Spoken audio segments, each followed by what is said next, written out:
Hi, I'm Amy Simpson, County Extension Agent in Clark County, Arkansas, and the local Master Gardeners and I are creating a lasagna gardening bed today here at the Teaching Garden in Arkadelphia. Lasagna gardening is basically composting in place. It's also known as sheet gardening or sheet layering, and we're going to layer newspapers and brown materials such as leaves and green materials such as old produce or vegetable scraps, or you could use grass clippings to create this composting in place bed. It's an easy no-till solution, hopefully weed-free, at least for the first year, so we're going to get started. There are several advantages to starting a lasagna bed, including fewer weeds, more water retention and drainage, and looser soil.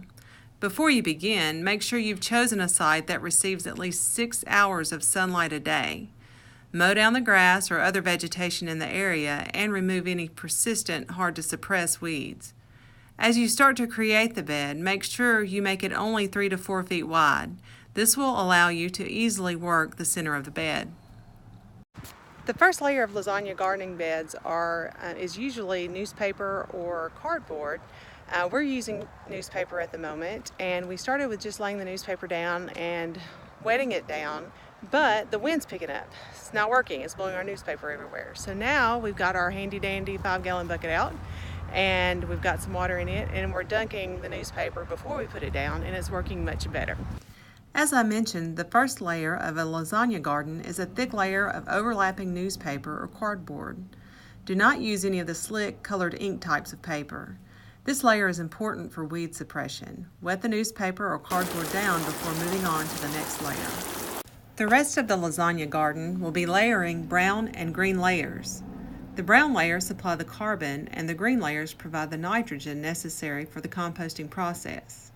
Brown layers should be 4 to 6 inches deep and twice as deep as the green layers.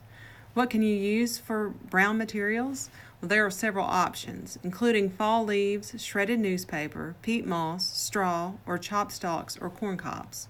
We've got all the newspaper down and we've wet it down really well, and our next layer we're going to start with a brown layer.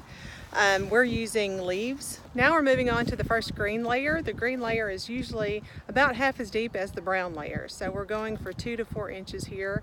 The brown layer we shot for 4 to 6 inches.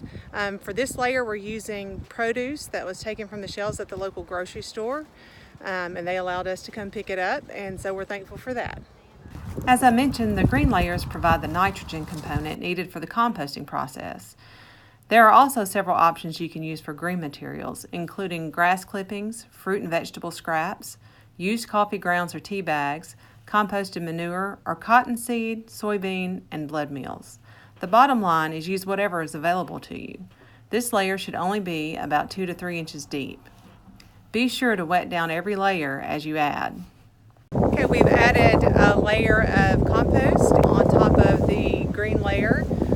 Then we added another brown layer of leaves, 4 to 6 inches, and now our second green layer we're going with grass clippings.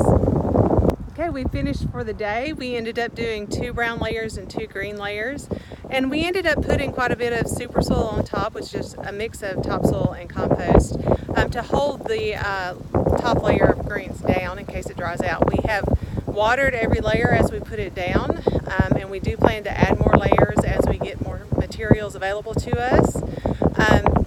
But for right now, we're going to let it cook. The finished bed should be 18 to 24 inches deep. We fell a little short of this today, but as I mentioned, we plan to add more layers soon. For more information, contact us at the Clark County Cooperative Extension Service, 870-246-2281. or visit our website at uaex.edu/Clark.